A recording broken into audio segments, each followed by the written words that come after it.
एक छोटी सी कहानी सुनाकर मैं आपको ये बताऊंगा कि ऑप्टिकल आइसोमेरिज्म वास्तव में क्या होता है। तो एक साइंटिस्ट थे, लुईस पाश्चर, नाम आपने सुना होगा। उन्होंने ही पाश्चराइजेशन टेक्निक हमें बताई थी और उन्होंने ही रेबीज़ वैक्सीन की डिस्कवरी करी थी। ये बात होगी 1860 के आसपास की। उन्होंने क्या ऑब्ज़र्व किया कि एक ऑर्गेनिक कंपाउंड को जब उन्होंने क्रिस्टलाइज किया तो उन्होंने देखा कि उस कंपाउंड के दो क्रिस्टल बने, दो डिफरेंट शेप वाले क्रिस्टल, और दोनों ही शेप एक दूसरे के मिरर इमेज थे। मिरर इमेज क्या होता है? जैसे आप अपने आप को कांच में देख रहे हो तो कांच में आपका एक इमेज बन रहा है, उसको हम बोलते हैं मिरर इमेज। जैसे बी मैंने लिखा है तो उस बी का मिरर इमेज कैसा दिखेगा, मिरर के अंदर उसका प्रतिबिंब कैसा दिखेगा, इस तरीके से दिखेगा। तो उन्होंने देखा कि एक ही ऑर्गेनिक कंपाउंड था और उस एक ऑर्गेनिक कंपाउंड के दो क्रिस्टल बने, टू डिफरेंट क्रिस्टल, और दोनों ही क्रिस्टल एक दूसरे के क्या थे? मिरर इमेज थे। तो उन्होंने क्या किया, उन्होंने दोनों क्रिस्टल को अलग अलग कर दिया। दोनों क्रिस्टल को अलग अलग करके दोनों को सॉल्यूशन बना दिया। जैसे ये क्रिस्टल था और उन्होंने इसको अलग कर दिया, एक को एक बीकर में ले लिया और दूसरे को दूसरे बीकर में ले लिया। ठीक है, दोनों को बिल्कुल सेपरेट कर दिया, क्योंकि क्रिस्टल आराम से सेपरेट हो सकते हैं, दिख ही रहे हैं बिल्कुल अलग अलग। तो उन्होंने ऐसा मान लीजिए कि उन्होंने, उस समय तो इतनी टेक्निक थी नहीं, तो ऐसा मान लीजिए कि उन्होंने क्या किया होगा, हैंड पिक किया होगा, हाथ से चुन चुन कर दोनों को सेपरेट कर दिया। उन दोनों का उन्होंने बनाया एक्वस सॉल्यूशन, पानी डाल दिया कुल मिला के। पानी डालने के बाद जब एक्वस सॉल्यूशन बन गया तो उस सॉल्यूशन के अंदर उन्होंने इन सॉल्यूशंस के अंदर से पास करी plane polarised light. Polarised light जो होती है ना, वो हमेशा एक ही डायरेक्शन में ऑसिलेशन करती है। जैसे अगर मैं लिखूं कि ये एक लाइट है, तो लाइट हमेशा सारी डायरेक्शन में, जो ऑर्डिनरी लाइट होती है वो सारी डायरेक्शन में ऑसिलेशन करती है। आपने पढ़ा होगा एटॉमिक स्ट्रक्चर वाले चैप्टर में या फिजिक्स के अंदर कि लाइट के अंदर दो तरह के ऑसिलेशंस होते हैं, इलेक्ट्रिक फील्ड वाले ऑसिलेशंस और मैग्नेटिक फील्ड वाले ऑसिलेशन, और दोनों ही ऑसिलेशन एक दूसरे के परपेंडिकुलर होते हैं। और ये सारे दोनों ऑसिलेशन डायरेक्शन ऑफ प्रोपोगेशन के भी परपेंडिकुलर होते हैं। मतलब अगर इस डायरेक्शन में, एक्स डायरेक्शन में लाइट चल रही है तो वाई डायरेक्शन में इलेक्ट्रिक फील्ड हो तो जेड डायरेक्शन में मैग्नेटिक फील्ड के ऑसिलेशंस होते हैं। इसको हम बोलते हैं नॉर्मल लाइट या इलेक्ट्रोमैग्नेटिक रेडिएशन या इलेक्ट्रोमैग्नेटिक वेव। तो इसको हम बोल रहे हैं ordinary light. Ordinary light, ordinary light. जब इस ऑर्डिनरी लाइट को एक प्रिज्म से पास करते हैं, नाम लिख रहा हूँ निकोल प्रिज्म, तो ये बन जाती है प्लेन पोलराइज्ड लाइट, जिसमें सिर्फ एक ही डायरेक्शन में ऑसिलेशन दिख रहे हैं आपको, सिर्फ ऊपर और नीचे इस तरीके से ऑसिलेशन दिख रहे हैं। इस प्लेन पोलराइज्ड लाइट को जब इन दोनों क्रिस्टल से पास किया गया, प्लेन पोलराइज्ड लाइट को दोनों क्रिस्टल से पास किया, तो दोनों क्रिस्टल ने इस लाइट का डायरेक्शन को रोटेट कर दिया।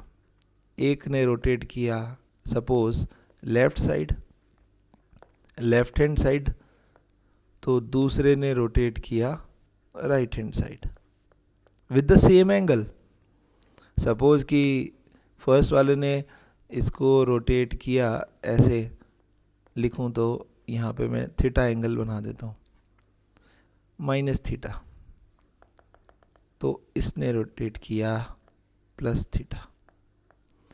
ये जो नॉर्मल है, यहाँ से हम काउंटिंग कर रहे हैं, यहाँ जीरो ले रहे हैं, जो राइट हैंड साइड में जा रहा है उसे प्लस थीटा, जो लेफ्ट हैंड साइड में जा रहा है उसे माइनस थीटा हम बोल रहे हैं।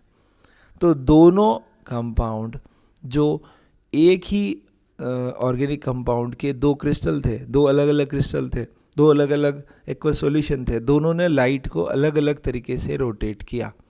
ऐसे ऑर्गेनिक कंपाउंड को हम कहते हैं ऑप्टिकल एक्टिव कंपाउंड। क्या कहेंगे? Optical active compound. तो लुईस पाश्चर ने ये बताया कि उनका ये मानना था कि ये जो ऑप्टिकल एक्टिव कंपाउंड है वो कार्बन की 4 डिफरेंट वैलेंसी की वजह से होता है, क्योंकि कार्बन की 4 वैलेंसी होती है। और उनका ऐसा मानना था कि अगर किसी कार्बन के चारों ग्रुप अलग अलग होंगे तभी उस कंपाउंड में इस तरह की प्रॉपर्टी आएगी, लाइट को रोटेट करने की प्रॉपर्टी आएगी। ऐसा मानना था लुईस पाश्चर का। और जैसे जैसे साल गुजरते गए, वॉन्टॉफ और लेबेल करके जो 2 साइंटिस्ट थे, उन्होंने ये बताया कि ऐसे कंपाउंड जिनमें कार्बन की 4 डिफरेंट वैलेंसीज हो, ऐसे कंपाउंड को उन्होंने नाम दिया एसिमेट्रिक कंपाउंड। और उन्होंने इस बात को खोज लिया कि ऑप्टिकल एक्टिविटी, लाइट को रोटेट करने की जो पावर है, लाइट को रोटेट करने की क्षमता सिर्फ उन्हीं कंपाउंड्स में होती है जो एसिमेट्रिक होते हैं, जिनमें एसिमेट्री होती है। सिमेट्री और एसिमेट्री के ऊपर एक अलग से लेक्चर और बनाएंगे। अभी ये समझिए कि कार्बन की चारों वैलेंसी अलग होनी चाहिए, तब मॉलिक्यूल में एसिमेट्री आएगी। और अगर मॉलिक्यूल में एसिमेट्री आएगी तो that asymmetry will be responsible for the optical activity of organic compound. ठीक है, ये है एक सिंपल सी कहानी ऑप्टिकल आइसोमेरिज्म की। तो ऑप्टिकल एक्टिविटी या ऑप्टिकल आइसोमेरिज्म की डेफिनेशन लिख देते हैं। हमने पहले भी लिखा था, उसी टेक्निक से, उसी तरीके से लिखेंगे कि कंपाउंड जिनके सेम मॉलिक्यूलर फॉर्मूला हो। ये तो मस्ट कंडीशन है, ये तो फर्स्ट कंडीशन है। सबसे पहले मॉलिक्यूलर फॉर्मूला सेम होना चाहिए, तभी तो हम लोग उन्हें आइसोमर की कैटेगरी में डालेंगे। Same molecular formula, same structure, same structural formula. Structural formula मतलब जब हम उन्हें का स्ट्रक्चर बनाएं तो उनकी बॉन्डिंग सेम होनी चाहिए, मतलब same bonding, same connectivity, same bonding. ठीक है, same physical property, same physical property, same chemical property. सब कुछ सेम है यार, फिर कैसे आइसोमर है? Same chemical property, chemical property भी सेम है। फिजिकल प्रॉपर्टी में क्रिस्टलाइन स्ट्रक्चर एक दूसरे का मिरर इमेज हो सकता है और थोड़ा डिफरेंट भी हो सकता है। केमिकल प्रॉपर्टी बिल्कुल सेम, रिएक्शन करने का तरीका बिल्कुल सेम, सब कुछ same, but optical rotation is different. Optical rotation is different. ऐसे आइसोमर को हम कहेंगे ऑप्टिकल आइसोमर्स।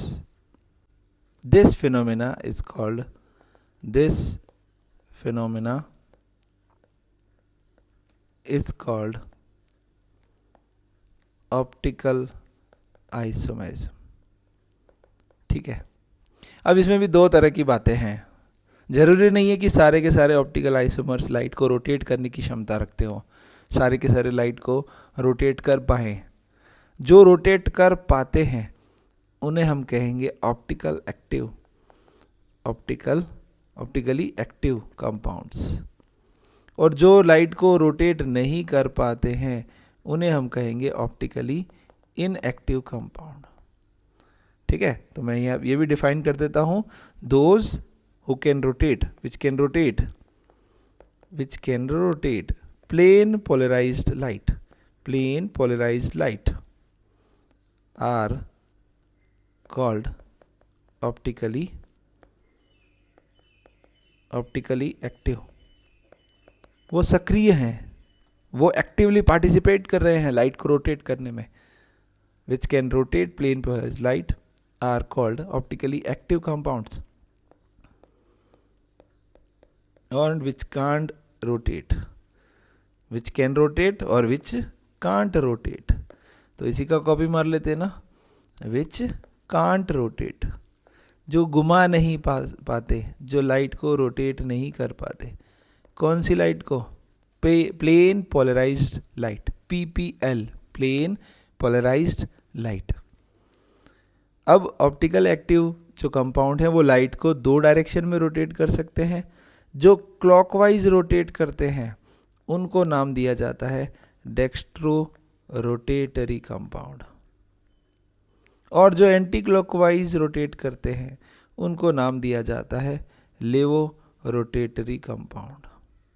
2 तरह के हैं, 2 तरह के, हिंदी में बोलूँ तो 2 तरह के ध्रुवण गुणक हैं जो प्लेन पोलराइज्ड लाइट को रोटेशन कर देते हैं।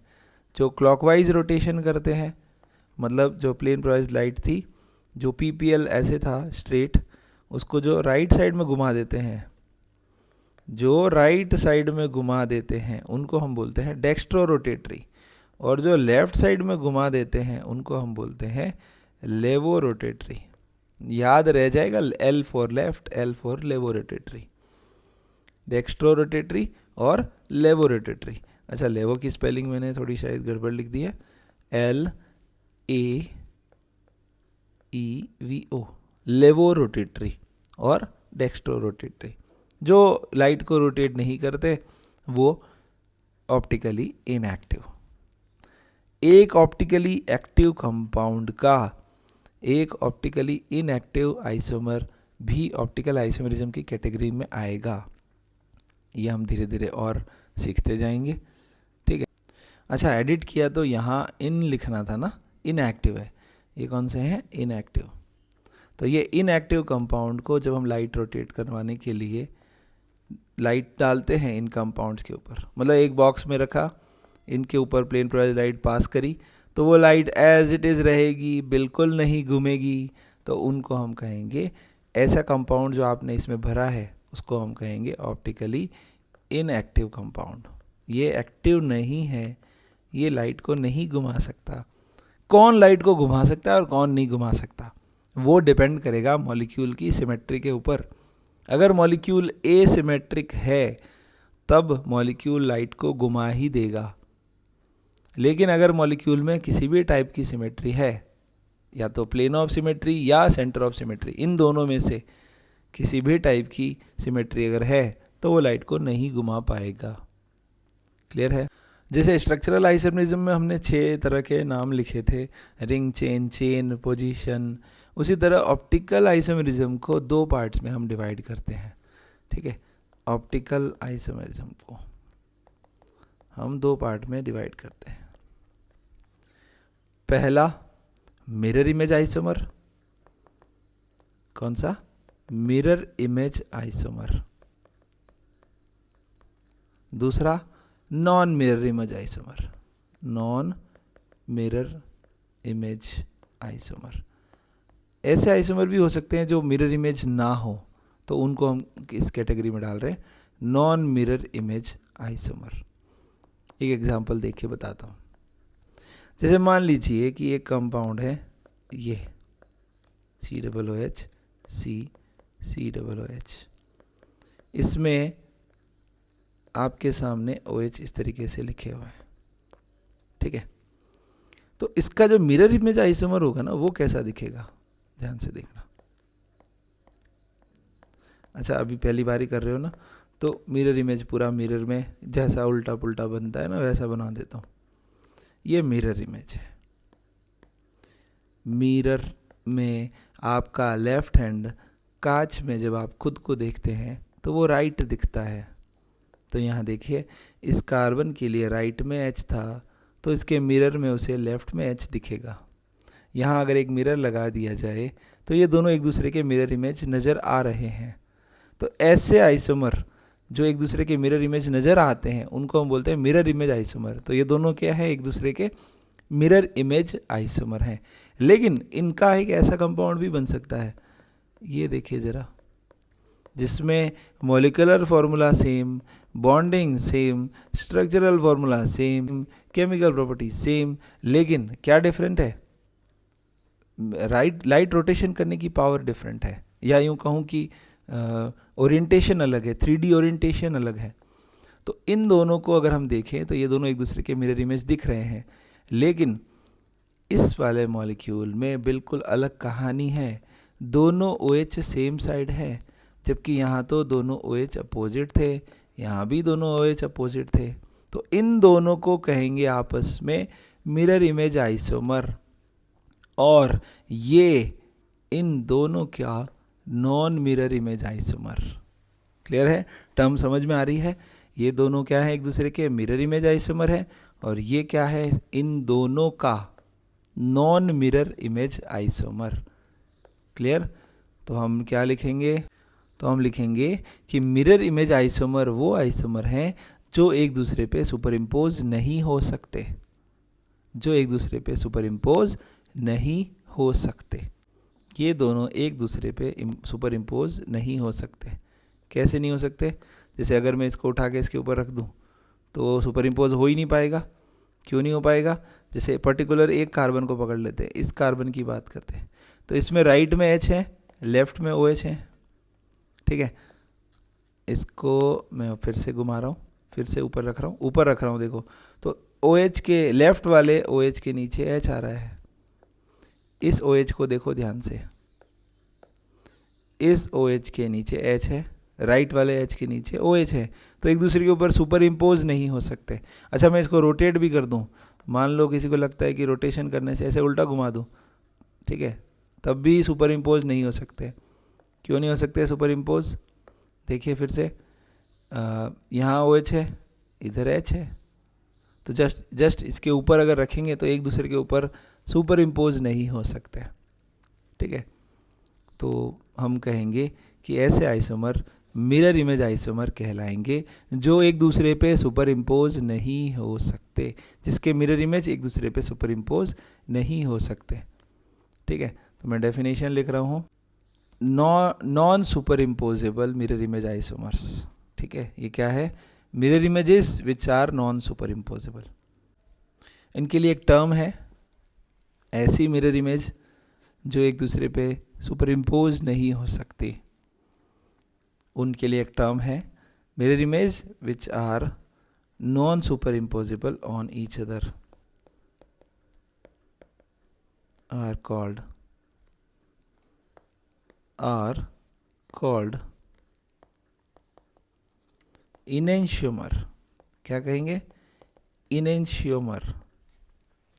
ठीक है, दूसरा जो स्टीरियो आइसोमर जो मिरर इमेज नहीं है, ठीक है, stereo isomer which are not mirror images, which are not mirror images, जो मिरर इमेज ही नहीं है ऑफ ईच अदर, उनको हम क्या कहेंगे? Are called diastereomer. डाइस्टीरियोमर। दो टर्म्स हैं, अगर फोटोकॉपी है, मिरर इमेज है, नॉन सुपर इम्पोजिबल है, असली वाला मिरर इमेज है, तो हम कहेंगे उन्हें इनेंशियोमर, बाकी सारे डाइस्टीरियोमर। ठीक है ना? कांच में दिखने पर जैसा उल्टा पुल्टा दिखता है वैसा ही दिख रहा है और एक दूसरे पे सुपर इम्पोज नहीं हो रहा, तो हम कहेंगे इनेंशियोमर। दूसरे वाले को हम कहेंगे डाइस्टीरियोमर। ये हमेशा ऑप्टिकली एक्टिव होते हैं। इनेंशियोमर्स जो होते हैं ना, वो ऑलवेज ऑप्टिकली एक्टिव होते हैं, ऑलवेज ऑप्टिकल एक्टिव होते हैं। और डाइस्टीरियोमर की गारंटी नहीं है, मे और मे नॉट, पता नहीं है, वो तो देखेंगे हम, सिमेट्री देखेंगे, सिमेट्री मिलेगी तो हम कहेंगे कि ये ऑप्टिकल एक्टिव नहीं है, सिमेट्री नहीं मिलेगी तो हम कहेंगे कि ऑप्टिकल एक्टिव है। तो ये दो टर्म्स है। तो आज की क्लास में हमने बहुत सारी टर्म्स सीखी हैं, optical activity, enantiomer, diastereomer, mirror image, non mirror image. इसी को हम आगे बढ़ाएंगे और हम ये सीखेंगे कि हमें कैसे पता चलेगा कि मॉलिक्यूल ऑप्टिकल एक्टिव है या नहीं। हम तो वहाँ एग्ज़ाम में मशीन ले जाने से रहे कि हम सॉल्यूशन बनाएं और लाइट डालें और लाइट घूम रही या नहीं घूम रही ये चेक करें, तो हमें कैसे पता चलेगा? तो हम अंदाज़ा लगाएंगे सिमेट्री एलिमेंट्स देखकर। तो जो नेक्स्ट लेक्चर होगा वो इस चैप्टर का सबसे इम्पॉर्टेंट पार्ट है, उसको ध्यान से देखेंगे, जिसमें हम सीखेंगे सिमेट्री एलिमेंट्स मॉलिक्यूल के अंदर कैसे देखे जाते हैं। धन्यवाद।